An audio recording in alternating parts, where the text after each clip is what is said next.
네, 여러분 안녕하십니까? 반갑습니다. 저는 삼성 서울병원 소화기내과 이준행이고요. 내시경 실장 하고 있습니다. 오늘은 콜로노스코피 박싱. 내부 행사로는 많이 했는데 공개 행사로는 처음 하는 겁니다. 그래서 저도 나름대로 좀 준비를 했고요. 우리의 모토는 충분한 시간 해보자.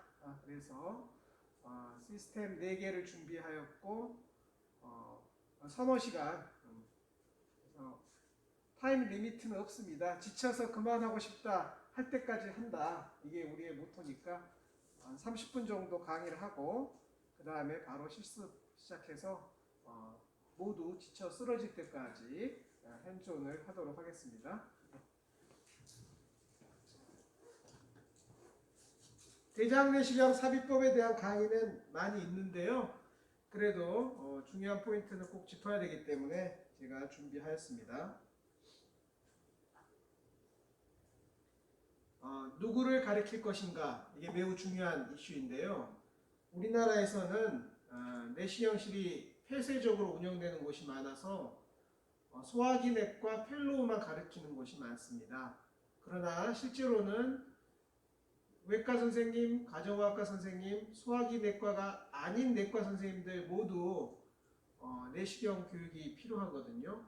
그래서 저희 병원에서는 원하면 누구나 가르친다. 이게 우리의 모토고요. 임상 권한이라고 있습니다. 실제 환자한테 하는 거, 병원의 허락을 받고 병원 방침이기 때문에 그거는 어렵지만 그 전까지 모든 교육은 오픈으로 진행하고 있습니다. 펠로우 생활을 마치며 마지막 발표하는 슬라이드인데요.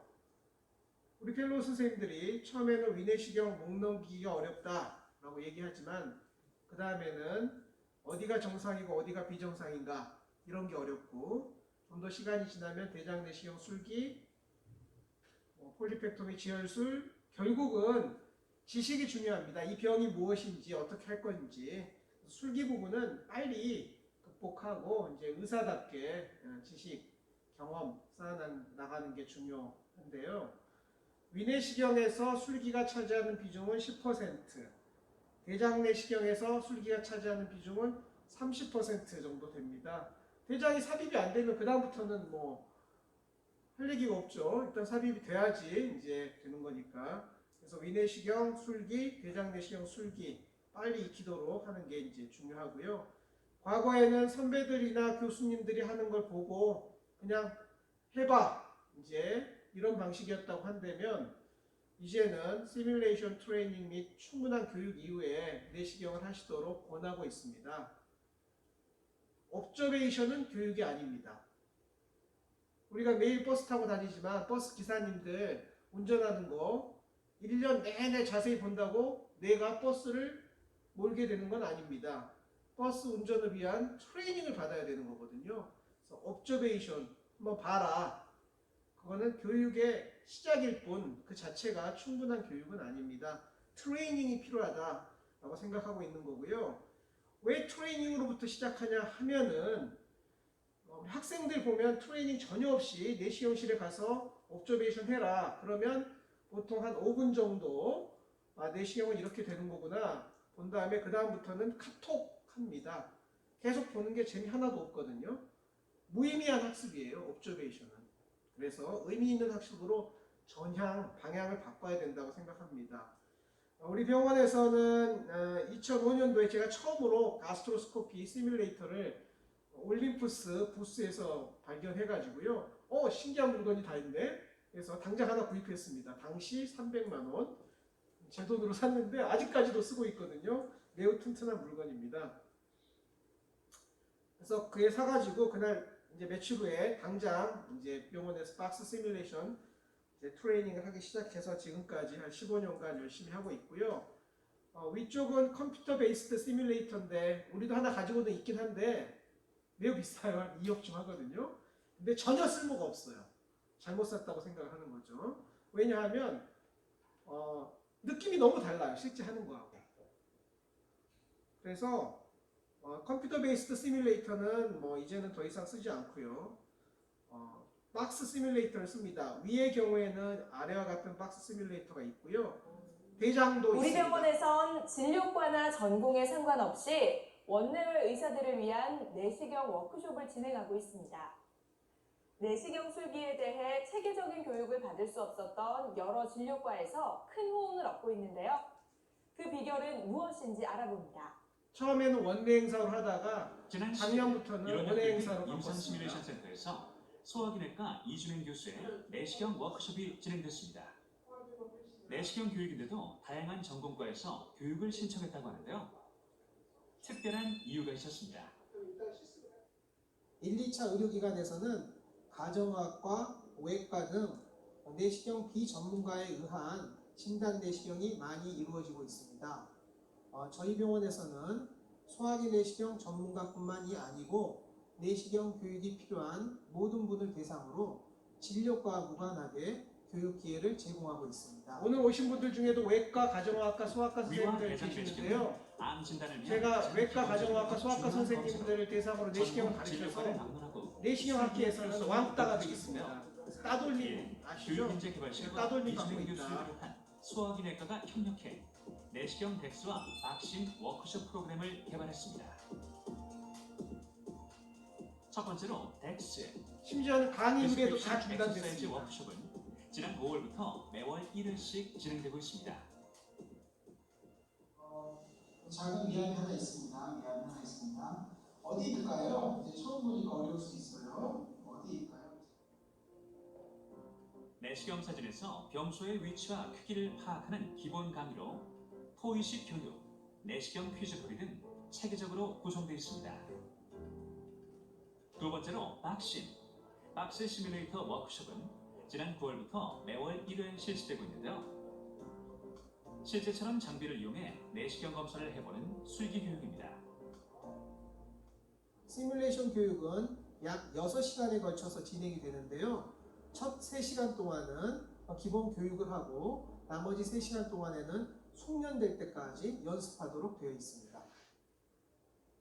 충분한 연습을 위해 장비를 마련하는 준비 기간만 무려 8개월이나 걸렸는데요. 그 결과 내시경 장비와 장비를 살 수가 없고요. 병원에서 쓰던 내시경 중에 낡으면 버리지 않겠습니까? 버리는 내시경을 잘 수리하고 닦아가지고 사용하고 있습니다. 그래서 시간이 오래 걸립니다. 가끔 하나씩 버리기 때문에. 처리하고 이렇게 자세하게 알려주시고 하는 방법까지 알려주셔서 더 재밌었고 너무 유익한 시간이었습니다. 이준행 교수뿐만 아니라 소화기내과 임상 강사 2명이 실습 강사로 투입됐는데요. 조금 실제 당겨보시겠어요? 그럼 이제 다시 보이고. 네. 당겨보세요. 네, 이제. 현재는 전공과에 상관없이 우리 병원 의사를 대상으로 운영되지만 내년부터는 외부 의사에게도 교육 기회를 제공할 예정입니다. 앞으로도 위 내시경뿐 아니라 대장 내시경과 초음파 교육을 포함해 내과계 소화기 술기 교육 과정을 완성할 예정인데요. 내시경 덱스와 박심 워크숍을 통해 더 많은 의료진이 보다 전문적인 의술을 펼칠 수 있게 되기를 기대해봅니다. 그래서 이제 오늘 대장 내시경 하게 됐고요.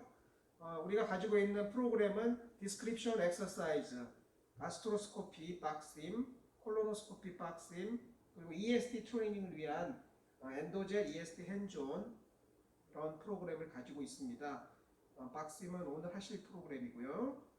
콜로노스코피를 위해서는 두 종류의 시뮬레이터가 있는데요. 좌측은 코겐이라는 회사 건데 좀 리얼하지 않아가지고 우측이 교토 카가쿠라는 회사 건데 우측 시뮬레이터를 주로 이용하고 있습니다. 우측 시뮬레이터의 장점은 난이도를 조절할 수 있다는 거거든요. 좌측은 시그모이드 콜론이 없습니다. 마치 안티리어 리섹션 하신 것 같은 대장이거든요.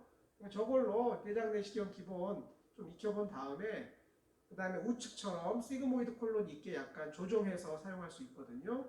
대장 내시경의 어려운 점은 상당 부분이 루프인데요. 안티리어 리섹션 모델에서는 루프가 잘 안 생기니까 훨씬 쉽게 할 수 있습니다.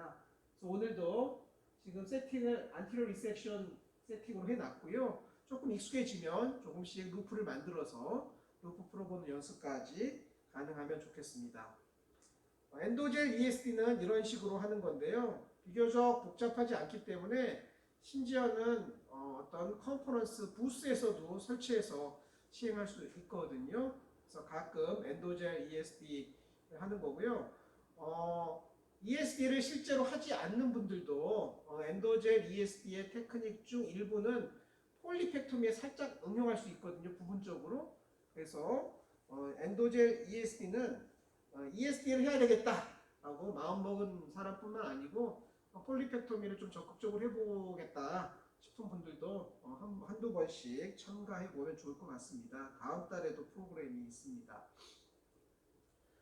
이건 어제 찍은 사진인데요. 어떤 펠로우 선생님들 이제 처음 오셔가지고 펠로우 1년 차인데 엔도젤 ESD를 이런 식으로 하고 가셨습니다. 그러면 듀얼 나이프, IT2 나이프 이름만 들었지 한 번도 써본 적이 없는 나이프를 좀 써보면서 어떤 특징이 있구나, ESD라는 게 어떤 식으로 진행되는구나 잘 배울 수가 있습니다. 대장 내시경 하기 전에는 어느 것부터 먼저 배울까 고민을 해야 됩니다. 우리는 위내시경을 먼저 배웁니다. 그러나 미국은 대장 내시경을 먼저 배우거든요. 위내시경을 얼마 안 하는 나라이기 때문입니다. 그래서 위내시경을 먼저 배워야만이 대장 내시경을 배운다. 이거는 우물안 개구리 같은 소리입니다. 필요하면 어느 거나 먼저 배울 수 있다. 이렇게 생각을 해야 되거든요. 그래서 저희 병원에서도 과거에는 위내시경을 3 내지 6개월 이후에 한 다음에 대장 내시경을 하도록 했는데요. 지금은 위내시경 한 달 하면 바로 대장 내시경을 시작하도록 하고 있습니다. 동시에 시작하자라는 주장도 있는데 아직까지는 약간 저도 걱정돼가지고 위내시경 풀타임 한 달 하고 난 다음에 대장 내시경 하게 되어 있고요. 우리 펠로우 트레이닝 프로그램 보면 4월 달에 인디펜던트 어퍼 엔도스코피라고 쓰여져 있지 않습니까? 한 달 정도 인디펜던트는 교수님이 하고 옆에서 도와주는 거 말고 자기 이름으로 검사를 해서 자기가 결과를 내는 거죠. 인디펜던트 엔도스코피 한 달 하고 5월부터는 인디펜던트 로우 엔도스코피 트레이닝을 해가지고 바로 하도록 이렇게 프로그램이 악셀러레이티드 프로그램으로 진행하고 있습니다. 자세히 얘기 드리긴 어렵지만 환자 상태를 잘 파악해서 스크리닝인지 진단에 대한 평가인지 폴리펙토미를 위한 검사인지 이런 걸 사전에 명확하게 확인할 필요가 있고요. 시술과 관련된 진정이나 기타 여러 가지 사항을 기록에 잘 남겨두셔야 되고, 요즘은 위내시경도 동의서를 받습니다만 대장 내시경은 더더욱 동의서를 잘 받아둘 필요가 있습니다. 내시경 기구에 대한 지식도 필요합니다. 내시경을 하는 도중에 화면이 어두워지면 당황하는 경우가 많은데요. 의사가 어느 정도 원인을 파악하고 있어야 합니다. 간호사도 모를 수가 있거든요. 내가 늘 내 기구를 좀 기구의 사용법에 관심을 가지는 게 좋겠습니다. 내시경 잡는 방법은 위내시경하고 대장 내시경이 똑같은데요. 좌측은 투핑거 메소드, 네 번째 5배 손가락으로 내시경 핸들을 잡고 나머지는 버튼과 노브를 조정하는 방법인데요. 요게 손이 작은 한국 사람에게는 약간 불리하긴 합니다. 그래서 제가 권하는 방법은 3핑거 메소드이고요. 가장 힘이 센 중지로 이제 내시경 핸들을 잡고 약지로 이제 이렇게 버튼을 조정하는 이런 방식입니다. 그래서 꼭 3핑거 메소드로 계속 하기보다는 2핑거와 3핑거를 적당히 옮겨가면서 하다 보면 자기가 제일 편한 방식을 찾을 수 있습니다. 그리고 내시경을 할 때는 지금 보시면은 내시경이 매우 다이나믹하게 움직이는 걸 알 수 있습니다. 손도 2핑거, 3핑거로 왔다 갔다 하면서 특히 부츠 이 부분이 이렇게 크게 움직이거든요. 내시경이 비틀기로만 움직이지 않고 이 부츠 컨트롤로 내시경을 조절하는 게 좋거든요. 그래야지 몸도 아프지 않고 손가락도 아프지 않고 시술이 자연스럽게 잘 됩니다. 특히 치료 내시경을 하기 위해서는 내시경을 경직된 자세로 고정한 상태에서 이렇게 하면은 치료 내시경은 안 되고요. 내시경이 좀 플렉서블하게 움직여야만이, 이렇게 돼야만이 오른손을 놓을 수 있거든요. 그래야지 카테터를 잡을 수가 있습니다. 그래서 오른손을 놓기 위해서는 왼손을 많이 쓰셔야 되거든요. 많은 분들이 왼손을 딱 고정하고 오른손으로만 검사하시는 분이 있어요. 그러면은 검사는 되는데 바이옵시도 어렵고 치료는 어렵습니다. 카테터를 잡을 수가 없으니까. 그래서 왼손으로 컨트롤하는 내시경 술기를 익혀야 되겠다. 그래서 위내시경 부츠 컨트롤은 어떤 방향으로 움직이고 대장 내시경 컨트롤은 어떤 방향으로 움직이는데 그림으로 설명하기 좀 어려운데 실습하면서 제가 설명드리도록 하겠습니다. 대장 내시경을 서서 할 건가 앉아서 할 건가, 위내시경도 마찬가지인데요. 기본적으로는 서서 하시는 게 좋습니다. 서서 해야지 조금 10cm 앞으로 갔다가 10cm 뒤로 가고 이동해서 하기 좋거든요. 익숙해지면 앉아서 하셔도 됩니다. 그러나 앉아서 할 때는 몸을 좀 비틀어야 되기 때문에 익숙하지 않은 상태에서 앉아서 하면은 허리도 아프고 어깨도 아프고, 차라리 발이 좀 아프고 많은 게 낫지 몸을 비틀어서 하면 여기저기가 아파지거든요. 그래서 가능하면 서서 하는 걸 권하고요. 저 같은 경우는 이제 대학에서 배울 때 위내시경은 서서 하는 걸 배웠고 대장 내시경은 앉아서 하는 걸 배워가지고 지금도 위내시경은 서서 하고 대장 내시경은 앉아서 하고 있습니다. 스탠다드는 서서 하는 거다. 태도와 방법. 콜로노스코피는 일정 부분 아트이면서 일정 부분 사이언스입니다. 그래서 폴립을 어떻게 할 건가 이런 건 다 사이언스인데요. 폴립을 어떻게 뗄 건가 이건 아트거든요. 그래서 아트 부분도 술기 부분도 관심을 가져야 됩니다. 술기를 적절히 활용해야 됩니다. 내가 지금 무슨 술기를 하고 있다. 이 술기를 알고 해야지 무대뽀로 밀어넣기만 하면 안 되고요. 술기의 이름도 알고 그 술기를 적용을 해야 됩니다. 자세한 내용은 제 홈페이지에 기술에 놓았으니 시간 되면은 가끔 보시고요. 교과서를 3번 정도 갈 것을 권합니다. 어떤 교과서든 상관없거든요. 대장 내시경 삽입법에 대한 책이 많습니다. 처음 시작하기 전에 한 번, 10번 정도 해본 다음에 한 번, 100번 정도 해본 다음에 한 번, 3번 정독을 하시면은요 상당히 많은 술기를 배울 수가 있습니다. 책에 다 쓰여져 있거든요. 쓰여진 거를 안 볼 이유가 없습니다. 교과서를 3번 정도 갈 걸 권하고요. 동영상이 많습니다. 시중에 동영상이 많은데 제가 위내시경, 대장내시경을 합니다만 아직도 위내시경 삽입법, 대장내시경 삽입법 강의를 계속 듣거든요. 그러면 몰랐던 걸 조금씩이라도 배웁니다. 가장 좋은 동영상은 부산의대 백동원 교수께서 내시경 세미나 58회 내시경 세미나에서 했던 강의거든요.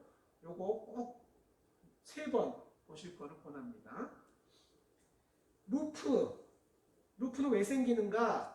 트랜스버스 콜론과 시그모이드 콜론에 메센테리가 있어서 어센딩과 디센딩 콜론은 픽스되어 있고 트랜스버스 콜론과 시그모이드 콜론은 리던던트하기 때문에 생기는 건데요. 내시경의 장애 구조고요. 이런 식으로 다양한 루프가 만들어질 수가 있습니다. 그래서 알파 루프, N 루프, 리버스 알파 루프라고 부르는 건데요. 측면에서 보면 이런 식으로 되고요. 그래서 복잡하게 생기는 경우도 있습니다. 감마 루프. 여하튼 루프가 전혀 없이 이렇게 들어가야만이 C꿈까지 이제 예쁘게 물음표 모양으로 이제 들어간다 이렇게 되는 건데, 그래서 루프를 중간에 만들지 않도록 노력해야 되고 루프가 만들면 정복을 해야 됩니다. 대장 내시경 길이가 1m 30cm인데 C꿈이 들어갔는데 1m 30cm가 다 들어갔다. 그러면 어딘가 루프가 있는 상태에서 들어간 거거든요. 그러면 조작이 잘 안 돼서 좀 관찰도 어렵고요. 폴립이 있을 때 떼고 싶어도 잘 안 됩니다. 그래서 결국은 루프 없이 70cm 정도로 C꿈이 들어가야지 제일 좋은 건데요. 그걸 하기 위해서는 가장 루프가 잘 생기는 곳이 시그모이드 콜론인데요. 그래서 기본 방법은 right turn shortening입니다. right turn shortening. right turn을 하면서 shortening 하는 건데요. 이론은 단순하지만 실제는 환자마다 매우 다르기 때문에 영 잘 안 되면 항상 right turn shortening을 한다. 이런 개념으로 풀어야 되겠습니다. 알파 루프가 있고 반대로 꼬이는 리버스 알파 루프가 있는데요.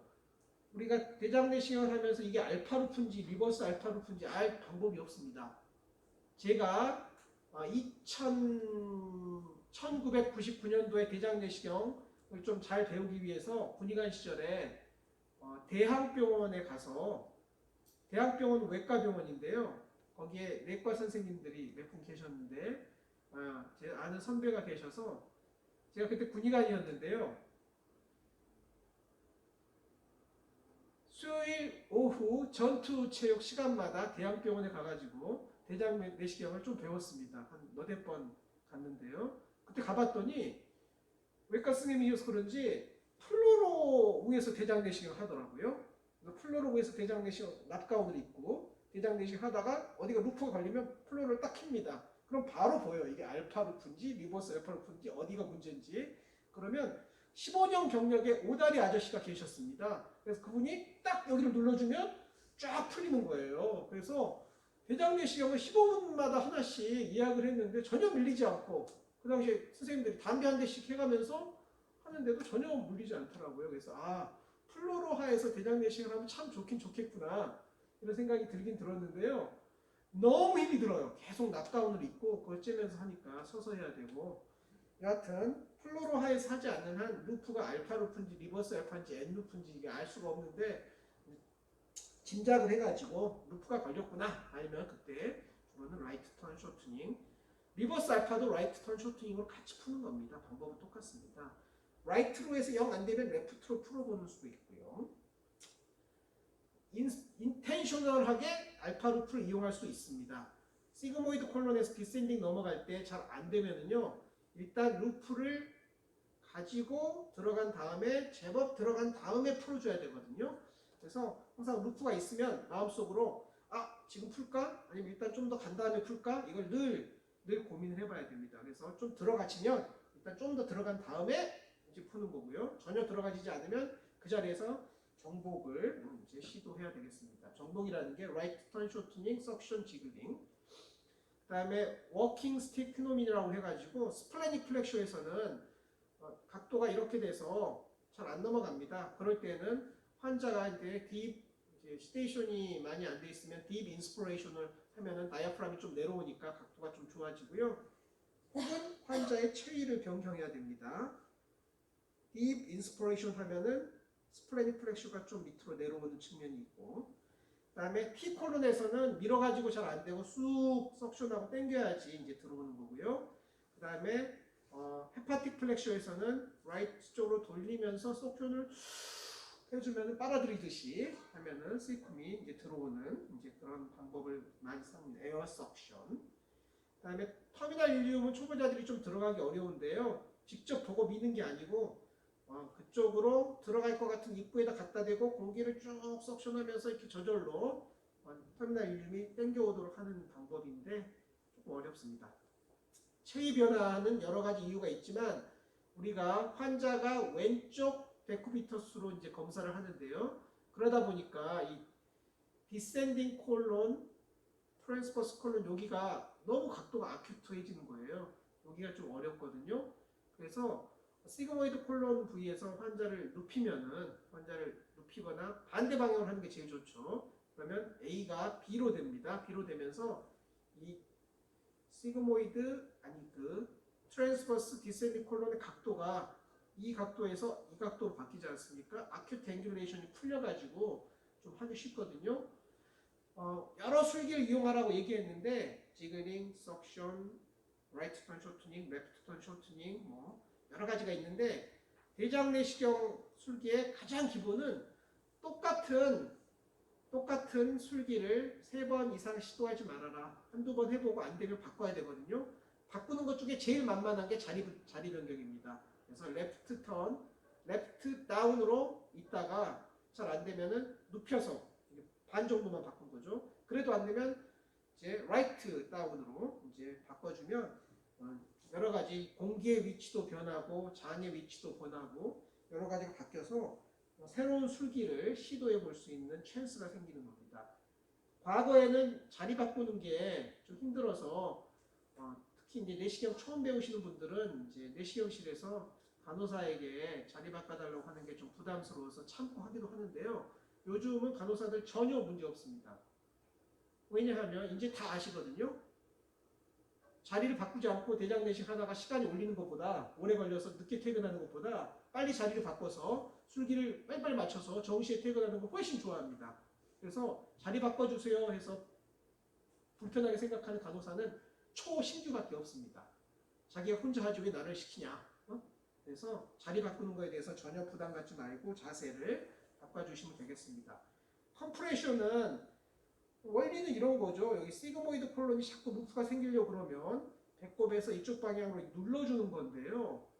눌러주면은 이제 루프가 안 생기고 쭉 앞으로 진행한다는 건데 트랜스버스 콜론에서도 그렇게 할 수 있고 여러 가지인데 이게 조금 애매합니다. 그래서 이게 지금 시그모이드에서 루프가 생기고 있는 건지 트랜스버스에서 생기고 있는 건지 좀 잘 알 수가 없어서 애매한데 아직도 저보다 우리 간호사들이 더 잘 압니다. 그래서 눌러주세요 하면 자기가 이렇게 배를 눌러보면 또 루프가 있으면 이렇게 만져지거든요. 그래서 숙련된 간호사들이 잘하지 의사도 좀 잘하긴 어렵고요. 이도저도 모르겠다. 그럼 배를 전체적으로 세게 눌러주면 됩니다. 그래서 이거는 미국에서 무식하게 사용하는 방법인데 책에는 안 나와 있어요. 샌드위치라고 합니다. 그래서 미국 내시경실에서 이렇게 하다가 갑자기 샌드위치 그러면은 덩치 큰 간호사들이 있어요. 이렇게 응? 남자 간호사, 여자 간호사 큰 간호사들이 와가지고 양쪽에 꽉 누르면은 쑥 들어갑니다. 이게 전체적인 컴프레션이거든요. 영 안 되면 샌드위치법을 이용한다. 에이누스는 리트로플렉션을 해야 되는데요. 다 마지막에 이 렉툼이 좀 큰 사람도 있고 좀 작은 사람이 있고요. 그 의외로 리트로플렉션을 하다가 천공이 많이 생깁니다. 우리 취직한 선배 후배들에게 주로 얘기를 들어보면 우리 병원에서는 원장님이 리트로플렉션 하지 말라고 그래요. 라고 하는 병원이 있습니다. 왜냐하면 저기서 리트로플렉션 하다가 천공이 가끔 생기기 때문인데요. 그래서 안 할 수도 없고 중요한 병이 발견되기도 하거든요. 그래서 안 할 수도 없고 그래서 빼면서 조심조심 비틀어서 보면 보이긴 하는데 리트로플렉션 하는 것만 못하거든요. 그래서 저희의 방침은 딱 한 번만 시도해봐라. 공기를 좀 넣고 딱 한 번 시도해보고 뭔가 저항감이 느끼면 절대로 무리하지 말고 한 번 시도해보기 이 정도까지만 권하고 있습니다. 루프를 만들지 않고 삽입하려면은 처음부터 안 만들면 좋은데 내시경이 앵귤레이션이 되지 않습니까? 그래서 공기를 적게 넣은 상태에서 길을 잘 봐야 됩니다. 메시 방향, 메시 방향, 메시 방향. 길이 3시 방향, 8시 방향, 2시 방향. 그러면 그 길로 노브를 움직여서 길을 찾아가는 게 아니고요. 내시경이 반듯하지 않고 약간 휘어져 있기 때문에 이렇게 토크를 걸면 그쪽 방향으로 향하거든요. 주로 노브로 조작을 많이 하면은 자꾸 루프가 생깁니다. 노브 조작을 적게 하고 약간 업을 건 상태에서 내시경을 자꾸 비틀기. 그래서 내시경은 방향을 보고 그 방향으로 자꾸 비틀어서 길을 찾아가는 거다. 노브를 조작하는 게 아니다. 노브를 조작하면 내시경 노브가 자꾸 망가집니다. 내시경이 망가져요. 이 노브를 자꾸 조작하면 내 손가락이 망가져요. 내 손가락이 나중에 막 여기저기 아파져요. 노브를 많이 사용하면 천공이 잘 생겨요. 그래서 루프가 많이 생기고 그래서 환자 몸이 망가집니다. 그래서 노브를 사용하는 술기가 아니고 로테이션을 트위스팅을 많이 이용한 술기가 필요합니다. 잘 보고 주름의 방향이나 이런 걸 봐서 오른쪽이 길인지 왼쪽이 길인지를 끊임없이 이제 디스탈 팁 로테이션을 통해서 조정해 줘야 됩니다. 이렇게 주름이 이렇게 반원형으로 보이면 어느 쪽이 방향인지를 늘 고민을 해봐야 되는 거죠. 대부분 가장 어두운 곳에 길이 있습니다. 가장 어두운 곳에 길이 있고요. 중간에 공기를 자꾸 흡입해줘야 됩니다. 공기를 흡입해주면 장이 딸려옵니다. 어커디언처럼 딸려오거든요. 그래서 지글링을 해주면서 석션을 해주면 이렇게 루프가 됐던 게 반듯해지면서 장으로 몰려오거든요. 그래서 지글링 앤 석션 이렇게 쭉 정리가 됩니다. 지글링은 왜 이렇게 되느냐? 장이 이제 꼬불꼬불하게 되어 있는 거를 이렇게 한 10cm 정도 앞으로 갔다 뒤로 갔다 약간 빠르게 10cm 정도는 해줘야 돼요. 지글링을 하라고 그러면 많은 분들이 트레머를 합니다. 이거는 전혀 아무 효과가 없어요.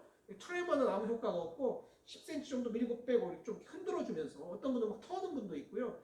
동작이 10cm, 15cm는 돼야지 뭔가 영향이 나오지 트레머를 하면 전혀 효과가 없습니다. 그래서 지글링과 석션을 많이 이용한다. 그래서 장이 아코디언처럼 쫙 차곡차곡 쌓여가는 느낌을 받으실 수 있을 겁니다.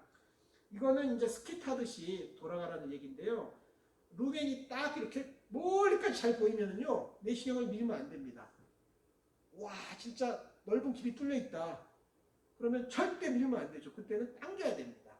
그래서 내시경은 길이 잘 보이면 당겨서 밀고 들어가면 루프만 생기는 거예요. 그래서 길이 잘 보이면 지글링 해주면서 당겨주면 쫙쫙쫙쫙쫙 장이 오는 거고요. 그리고 커브길이 있으면 커브길에 코너를 이용해야 됩니다. 코너. 그래서 커브의 중간으로 내시경을 이렇게 가면 이제 루프만 생길 뿐이거든요. 코너에 스키 선수가 기문을 살짝 스치듯이 지나가듯이 코너의 왼쪽 오른쪽 이 달랑말랑 약간 닿으면서 스치듯이 가면서 석션을 해주면 반듯해진다. 이제 이런 술기입니다. 그걸 다 이용하면은 이렇게 석션도 해주면서 로테이션을 해주면서 해주고요. 그런 게 다 잘 되면은 SD 정션까지 한 40cm 여기까지 직진감 전혀 루프가 없이 반듯해지면 시그모이드 루프가 없이 시그모이드 콜론을 통과한 느낌이 들거든요. 그러면 뭐 이미 거의 끝난 겁니다. 그래서 내시경 조작의 무저항감, 직진감 이런 게 있고요. 이걸 위해서는 내시경은 어느 순간이든지 약간 오른쪽으로 틀고 있든지 왼쪽으로 틀고 있어야 돼요. 내시경을 놓고 가만히 있으면 이게 내시경이 약간 흐물흐물하거든요. 플렉서블 엔도스코피 아니에요? 내시경은 약간 어느 순간이든지 약간 틀고 있거나 이쪽으로 틀고 있거나 약간 틀고 있어야지 내시경이 좀 빳빳한 느낌이 들어요. 빳빳한 느낌이 들어야지 이제 루프가 안 생긴다. 내시경 조작의 무저항감 약간 돌리면서 이렇게 보면 끝이 예민하게 움직이면 루프 전혀 없이 잘 들어갔다 생각할 수 있습니다. 시그모이드 디센딩 통과했고 스플래닉까지 갔는데 스플래닉에서 다시 이제 들어가려고 했더니 다시 시그모이드의 루프가 생기는 경우가 꽤 있습니다. 상당히 많이 진행했는데 그러면은 이제 숙련된 간호사가 시그모이드를 이렇게 눌러주거나 아니면은 이제 요즘 올림푸스 내시경에는 베리어블 스티프니스가 있거든요. 그래서 스티프니스를 좀 강하게 해주면 0으로 해서 약간 플렉서블한 상태에서 내시경을 하는 건데 1, 2, 3까지 올리면 좀 뻣뻣해지거든요. 뻣뻣해진 상태에서 통과하면은 주 용도가 여기입니다. 시그모이드 콜론 이제 루프 리포메이션을 막는 데 도움이 될 것 같습니다. 합병증 및 기타를 자세히 말씀드릴 수는 없는데요. 대장 내시경 할 때 처음에 그냥 쑥 밀어넣어버리면 여성 같은 경우에는 항문으로 들어가지 않고 이렇게 질로 들어가는 수가 있습니다. 그러면 저거는 렉툼을 인서클링하는 메스가 아니고 유테라인 서빅스거든요. 그래서 이건 잘못 들어간 경우예요. 간혹 잘못 들어가는 경우가 있으니까 항문으로 특히 이제 노인들, 할머니들은 예전에 출산 여러 번 하고 그래가지고 쑥 미끄러지기가 쉽습니다. 조심조심 들어가야 되고요. 퍼포레이션은 뭐 근데 누구나 생길 수 있는 건데요. 제일 걱정이 A입니다. A. 렉토 시그모이드 정션에서 성공이 잘 생기거든요. 블라이언 이렇게 밀어가지고 그러고 특히 초보자들은 저기서 잘 생기는데 일단 렉토 시그모이드 내시경 처음 1분에 매우 주의해야 됩니다. 공기를 확 넣어버리거나 막 들어가거나 그러면 어렵고 합병증 많이 생기거든요. 맨 1분 동안 방향을 잘 보면서 공기를 조금씩 넣으면서 거꾸로 길을 찾아가는 그런 방식으로 해야 됩니다. 우리 병원에 있었던 합병증 사례를 이렇게 보면은 1년에 몇 건씩 생기거든요. 한 너댓 건 이상 생기는데요. 보면은 주로 천공 이치를 보십시오. 시그모이드 디센싱이 다 거의 대부분 거기 생겨요. 우리가 가리키는 술기로는. 그래서 그 부분을 주의해야 되겠다. 그러면 잘만 되면 빨리 발견하면 이제 수술로도 하지 않고 클리핑으로 해결하기도 하고요.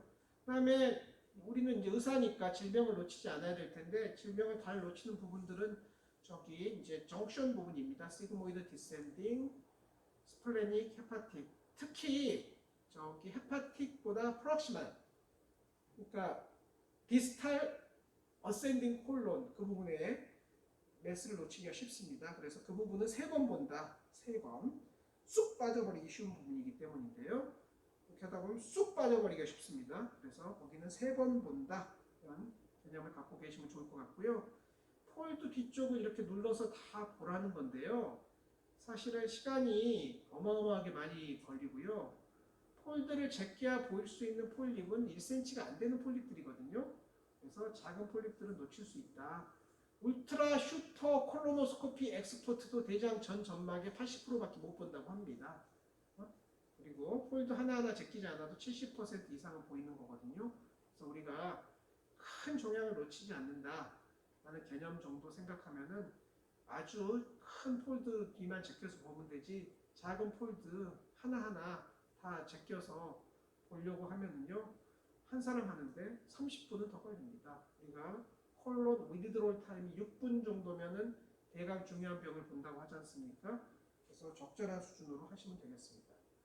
언제까지 검사를 할 건가? 네, 이런 대장은 밤새 검사해도 인서션이 안 되는 수가 있습니다. 어느 순간에는 포기해야 되거든요. 시칼 인투베이션 레이트, 서양 사람들은 90%를 넘는 법이 없습니다. 그분들은 훨씬 손재주가 후져가지고요. 90%를 넘는 법이 없고요. 우리나라 대형 병원의 엑스퍼트들은 95% 이하로 떨어지는 법이 없습니다. 다 잘 넣거든요. 1년에 한두 명 이제 못하는 경우가 생기는 건데, 그거는 이제 엑스퍼트 경우에 그렇고요. 보통 한 20-30분 하다가 안 되면은 안 된다 이렇게 판단할 수 있어야 됩니다. 그렇지 않으면 환자도 고생하고 의사도 고생하고 여러 가지 문제가 생깁니다. 대강 타임 리미트를 정해서 인서션을 이제 초보자인 경우에는 뭐 한 30분, 이제 익숙해지면 한 15분 내지 20분 해가지고 도저히 안 된다 그러면은 잘 안 되는 장이고 다른 방법을 생각해야지, 대장 내시경으로 끝까지 하다 보면 합병증 생기고 고생하고 여러 가지 문제가 생길 수 있습니다. 용종이 많으면 어떻게 할 거냐? 매우 많은 용종 절제술을 하셨던 분을 한번 본 적이 있는데요. 아니 이게 2시간 20분 동안 용종 절제술을 해버리면, 그러면 원래 이제 30분에 한 명씩 예약했는데 그 다음 예약한 환자들은 2시간, 3시간 기다려야 되거든요. 그래서 정답은 없습니다. 적절한 수준에서 포기할 건 포기하고 다음 대장 내시경 할 때 하고 해야지, 많이 한다고 꼭 좋은 건 아니다. 대학병원이니까 2시간 20분 하지, 작은 병원에서 이렇게 하다 보면 민원 발생하고요. 조금 있다가 원장님이 부릅니다. 그래서 좀 환자를 위해서 노력하시는 건 좋은데, 그러다가 환자 합병증 생기지 않겠습니까? 이렇게 물어보세요. 그 말이 그 말이거든요. 그러니까 감안해서 들으시면 되겠습니다. 그리고 이런 식의 VOD가 오기는 왔는데, 제가 물어봤더니 자기는 절대 그런 적이 없다라고 얘기하시는데요.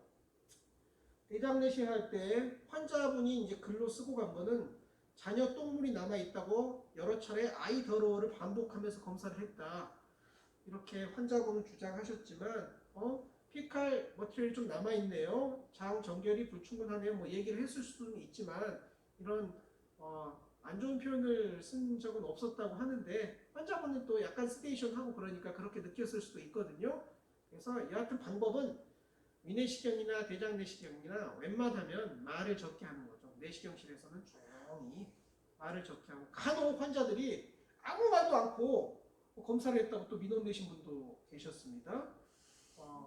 그러면은 막 이런저런 얘기를 하면서 정신 산만한 상태에서 검사하는 게 좋겠습니까? 아니면은 집중해서 환자분 잘 검사해서 해드리는 게 좋겠습니까? 라고 답변 드리면 다 이해하십니다. 집중해서 조용히 검사하는 게 낫고요. 말은 해도 좋고 안 해도 좋은데 보통 손해봅니다, 말을 많이 하면. 그래서 조용하게 검사하시는 게 좋겠다고 생각합니다. 모든 술기가 그렇듯이 모노토닉 러닝은 없습니다. 어제보다 오늘 잘 되고 오늘보다 내일 잘 되고 이렇지 않거든요. 어느 날은 좀 잘 돼서 나는 역시 좀 타고난 술기맨인 모양이야 했다가 또 그 다음날은 바로 또 슬럼프에 빠지고 이러는 거거든요. 그래서 모노토닉 러닝으로 되지 않고요. 좀 잘 됐다가 안 됐다가를 반복하게 돼 있습니다. 그래서 약간 잘 된다고 너무 자만할 것도 없고, 약간 안 된다고 실망할 것도 없습니다. 꾸준히 하다 보면 잘 되고요. 대장 내시경은 보통 한 200개, 200명 정도 하게 되면 어느 정도 술기가 된다라고 보는 거고요. 물론 교과서도 보고 동영상도 보고 코치를 받아가면서 하는 걸 얘기하는데요.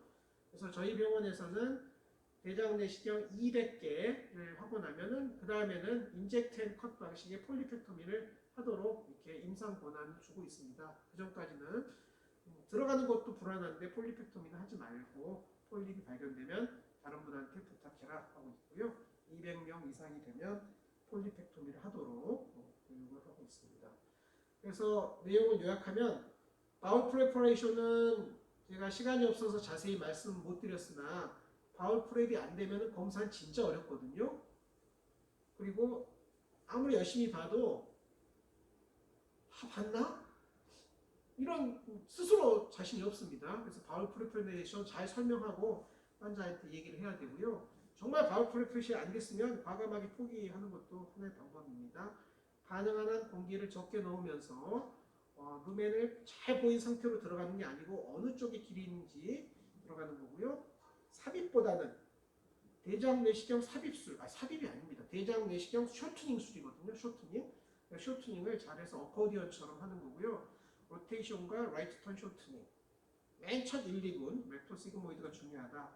같은 동작을 3회 이상 시행하지 않는다. 빨리 바꾼다. 자세 변환과 컴프레션을 적절히 이용한다. 그리고 시칼 인튜베이션 레이트는 100%가 목표가 아니다. 90% 이상이면 충분하다. 병변을 자세히 기록하는 방식으로 대장 내시경을 하시기 바라고, 여기까지가 제가 준비한 내용이고요. 이제는 실습을 좀 해보도록 하겠습니다. 실습에 앞서서 혹시 질문 있으신 분? 네, 권 선생님. 가스 제거제 같은 거 착용하시는지 사용하신다면 몇 분 전에 사용하시는지 가스 제거제는 바울 프레퍼레이션 할 때 드리기는 하는데, 실제 할 때는 우리가 이리게이션 플루이드에다가 시메티콘 같은 거 좀 섞어가지고 이리게이션 할 때 같이 뿌려주면은 막 이렇게 가스 물방울 같은 게, 거품 같은 게 있던 게 뿌린 데만 없어지지 않고 같이 쭉 없어지거든요.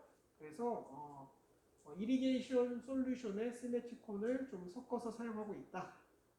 이렇게 답변을 드리겠습니다.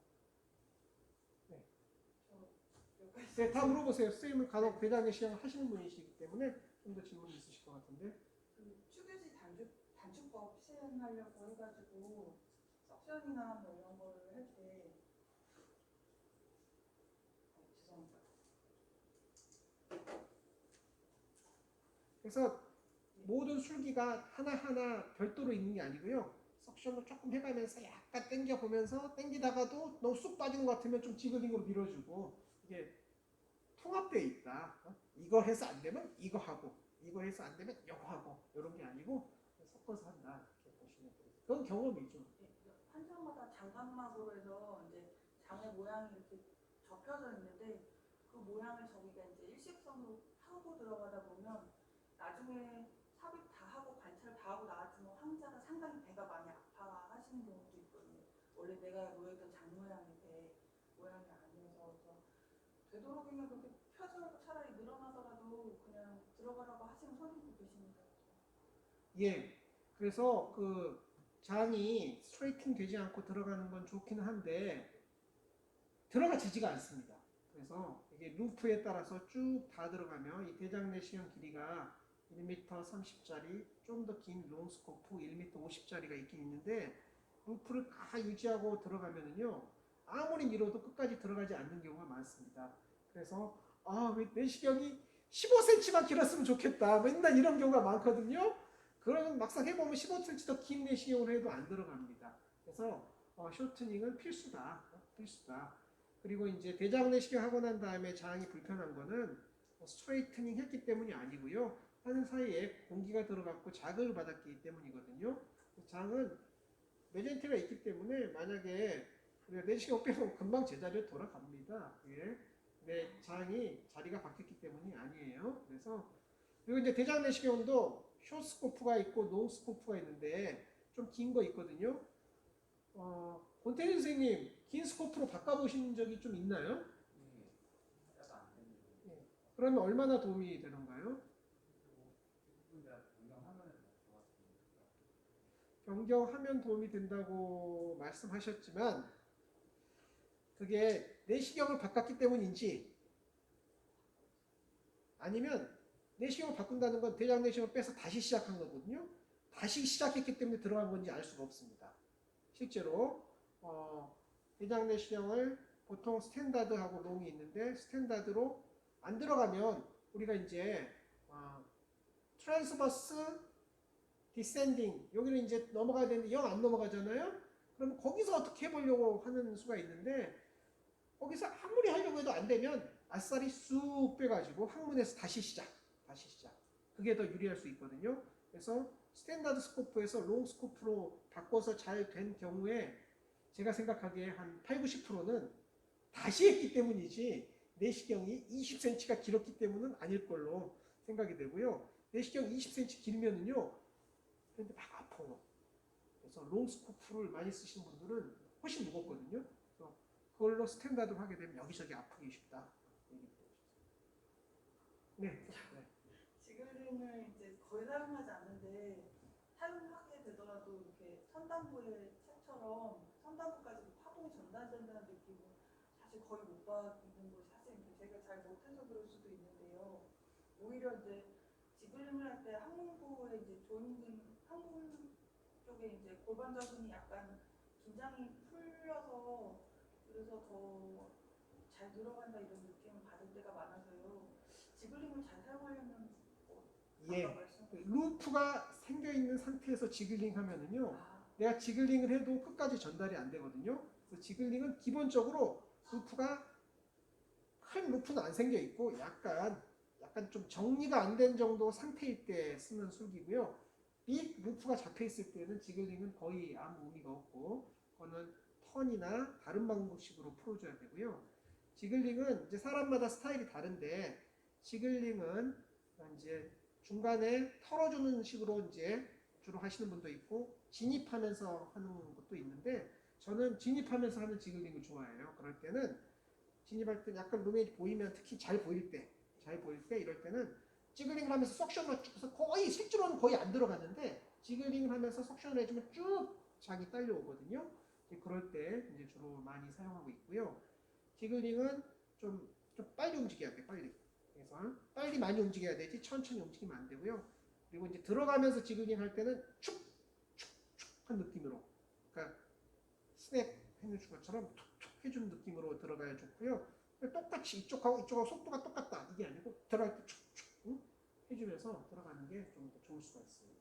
지글링 좀 어려운데요. 제가 내장 내시경을 배울 때 우리 선생님께서는 사용하는 술기가 딱 하나였어요. 지글링.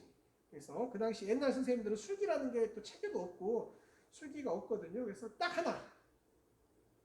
지글링 하나 가지고 대장 내시경을 평생 하셨던 선생님도 계시거든요. 지글링 매우 좋은 방법이에요. 잘 안 될 때 조금 들어간 다음에 털어주고 맞춰주고 석션해주고 또 지글링하고 이거 안 하고도 하시는 분도 계세요. 지글링 매우 유용한 방법. 대장 내시경은요. 이게 원래 외과 거예요. 그래서 대장 내시경은 외과 선생님들이 개발했습니다. 외과 선생님들이 개발했고요. 배를 열어놓고 대장을 밀어붙더니 루프가 생겼네? 알파 루프. 반대로 꼬이네? 리버스 알파. 이거 다 외과 선생님들이 붙인 이름이에요. 다 외과 선생님들이 붙인 이름이고요. 그럴 때 어떻게 풀지? 눌러줬더니 잘 간다. 컴프레션. 외과 선생님들이 수술장에서 눌러가지고 만들어준 거고요. 다 그 외과에서 원래 하던 거예요. 그래서 외과 선생님들도 대장 내시경을 배워야 된다고 생각하고 있습니다. 천공이나 이런 합병증 케이스가 발생했을 때 산부병원 의뢰드리면 어떤 식으로 되는지 그래서 천공 부분이 이제 항상 애매한데 우리도 열심히 어떻게 하려고 하는데요. 천공은 시간이 딜레이 되면 좀 곤란하거든요. 그래서 시간이 딜레이 되면 좀 곤란해서 병원 시스템을 이용하시면 되는 게 정답이긴 합니다만 환자들도 많고 또 코로나 평가도 해야 되고 여러 가지 복잡한 이슈 때문에 골든 타임을 놓치는 수가 있습니다. 그래서 실제로 환자가 발생할 때는 저나 다른 교수님한테 미리 퍼스널 컨택을 한 다음에 환자를 보내시는 게 훨씬 빨리 아마 할 수 있을 겁니다. 그렇게 해주시는 게 좋을 것 같고요. 천공은 기본은 이제 애매하면 수술한다예요. 애매하면. 천공에서 생기는 문제의 대부분의 문제는 수술을 안 해서예요. 장 프랩을 한 상태에서 대장 내시경 하다가 천공이 생기면 여기 외과 선생님도 계시긴 합니다만 그 천공 수술은 그 마이너 수술이에요. 마이너 수술. 별로 큰 수술 아니에요. 마이너 수술이거든요. 뭐 프라이머리 리페어면 되고요. 프라이머리 리페어가 안 되면 아주 작은 리섹션 앤 아나스토모시스거든요. 외과 선생님들이 얼마든지 감당해 내시더라고요. 그걸 안 하고 내과에서 그냥 뭐 클리핑을 무리해서 해본다거나 뭐 이제 하다가 이제 인플로메이션이 번지고 이래서 문제가 되는 경우가 많거든요. 그래서 환자에게는 죄송한 게 아니에요. 그래서 서저리가 굉장히 좋은 방법이다. 그래서 조금이라도 애매하면 바로 서지컬 리페어를 하는 게 환자에게도 좋고 여러 가지가 좋습니다. 그게 제 생각입니다. 그리고 천공이 문제인데 요즘은 법적인 그 제재가 많이 강화되었어요. 그래서 법적인 문제가 많이 있고 여러분 잘 아시다시피 최근에 연세대학교 젊은 교수님 한 분이 대장 내시경 전처치를 하는 도중에 환자가 나빠져서 사망했던 사례가 있는데 그것 때문에 지금 구속돼 있지 않습니까? 그래서 법정 구속도 요즘 흔히 발생하는 법적 조치입니다. 그래서 아직까지는 환자가 사망한 경우에 구속이 있고 큰 처치가 있지 환자가 수술해서 잘 해결됐고 비용이 들고 아팠고 시간이 소요됐다고 해서 그런 법정 구속이나 기타 문제가 발생한 예는 없었던 걸로 알고 있습니다. 그래서 우리는 환자를 살리는 게 훨씬 더 중요한 가치이죠. 그래서 환자를 잘 케어해가지고 환자를 사망하지 않도록 잘 케어하는 게 일단 중요하기 때문에 거기에 초점을 맞춰서 진료하시면 될 것 같고요. 특히 폴립이 있다거나 abdominal 페인이 심하다거나 무슨 문제가 있어가지고 이제 검사를 하다가 합병증이 생겼던 사례에 비해서 아무렇지도 않게 우리 그런 말 있잖아요. 걸어서 들어왔는데 왜 이렇게 됐느냐. 그래서 건강검진에서 생기는 합병증이 훨씬 더 여러 가지 법적이나 사회적인 제재가 큽니다. 그거 좀 구분해서 관리해야 될 것 같다 생각이 들어요. 네, 계속 얘기하세요. 네, 5분만 더 얘기하고 끝낼 겁니다. 네. 10시부터는 실습할 거거든요. 요즘에 오라팡 굉장히 핫한데요. 그 예전에 먹는 알약으로 된 뭐 NAP 제제 이런 것들은 사실 규제가 많이 돼 있어서 핫하고 안전하다라고는 하지만 이제 쓰는 게 굉장히 부저주저 되긴 하는데 삼성병원에서도 이제 나중에 사용을 하실 계획이라고 들었습니다. 그래서 안전성에 대해서 조금 여쭤보고 대장 내시경 전처치가 문제인데요. 요즘은 이제 볼륨도 좀 적게 하고 환자가 편하게 하는 거가 중요한데 그냥 코릴레이션이 있는 것 같습니다. 환자가 편하고 좋은 거는 장 정결이 좀 덜 되는 건 틀림없어요. 그래서 장 정결은 그냥 구식 방법, 4리터 왕창 먹고 싸는 거 이게 최고입니다. 아직까지도 이게 최고여가지고요. 저희는 어떻게 하냐면 병원에 입원해서 대장 내시경 할 수 있는 방법은 구식으로 합니다. 깨끗하게 치료를 해야 되니까 아주 깨끗하게 해야 돼서 병원에 입원해 있는 환자들은 또 IV 플루이드 맞으니까 디하이드레이션도 덜 되고 합병증 생길 위험도 있고 프로시저 해야 되니까 구식으로 그냥 깨끗하게 해서 이제 치료하고요. 이제 아웃페이션트에서는 이제 최근 도입하는 것들을 사용하고 있거든요. 오라팡은 임상연구나 먼저 써보신 분들 이야기를 들어보면 제법 좋다고 그럽니다. 적어도 기존에 사용하던 간편화된 장 정결에 비해서 못하지 않다라는 게 일반적인 평가고요. 환자들은 훨씬 편해해요. 여러 알약을 먹는 게 낫지 물을 왕창 먹는 것보다. 그래서 환자들이 훨씬 편해해가지고요. 우리 병원에서는 오라팡 쓰기로 했습니다. 이미 결정을 했고요. 그런데 아직은 안 쓰고 있습니다. 이유는 지금 현재 우리 병원에서 대장 내시경을 예약하면 대장 내시경 정결제를 내시경실에서 나눠주고 있거든요. 내시경실에 가면 큰 창고가 있는데 창고에 장 정결제가 가득 차 있어요. 약은 약사에게, 처방은 의사에게. 그 약국에서 받아야 된다고 생각하거든요. 그래서 내시경실에서 약을 나눠주는 전략을 병원 앞 약국에서 받아가시도록 처방을 이제 투약 경로를 변경하는 와중이에요. 원래 빨리 바꾸려고 그랬는데 지금 코로나 때문에 프로세스가 잘 안 돼가지고 좀 늦어졌는데 조만간 약을 병원 내시경실에서 나눠주는 거에서 병원 앞 약국에서 받는 걸로 바꿀 예정인데 지금 그 프로세스 하고 있기 때문에 그 프로세스에 갑자기 오라팡 하나 더 넣기에 그래가지고 바꿀 때 같이 오라팡을 사용하도록 그래서 선생님들이 환자 상태에 따라서 선택해서 처방하실 수 있도록 하려고 합니다. 원의 처방이 되면 사용할 겁니다. 네, 뭐 다른 질문도 있고 그러긴 아시겠지만 1시간 동안 잘 들어주셔서 고맙고요. 지금부터 실습을 하겠습니다. 5분 쉬었다가 옆방에서 할 거니까요. 5분 후에 옆방으로 와주시기 바랍니다. 감사합니다.